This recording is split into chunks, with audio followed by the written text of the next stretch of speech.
Welcome to our channel. Today we how to download OBS Studio for streaming your tech unboxing, complete guide step by step clearly.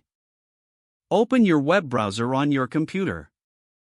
In the search bar, type OBS Studio and hit enter. Look for the official OBS Studio website in the search results. Click on the link to the official OBS website, typically it will be the first result. Once on the OBS website, navigate to the download section. Here, you will see options for various operating systems. Select the version suitable for your operating system, such as Windows, macOS, or Linux. Click on the download button for your chosen operating system.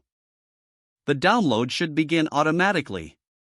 Once the download is complete, locate the installation file in your Downloads folder.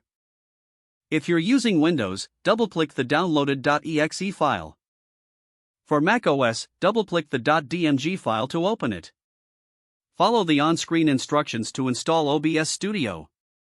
On Windows, you may need to accept the license agreement.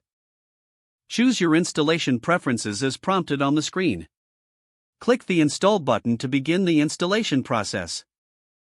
Once the installation is complete, open OBS Studio by clicking the icon on your desktop or in your Applications folder.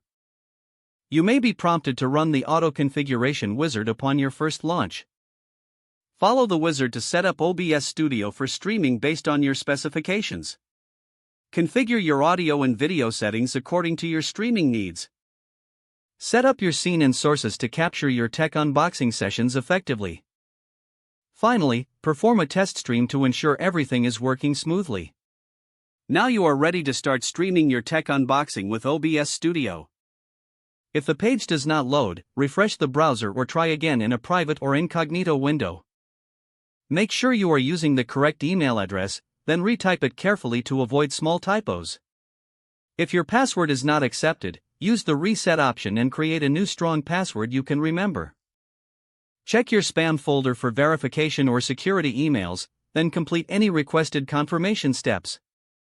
Enable two-factor authentication if available to improve account security and reduce unauthorized access. Don't forget to like this video and subscribe to our channel for more step-by-step tech guides.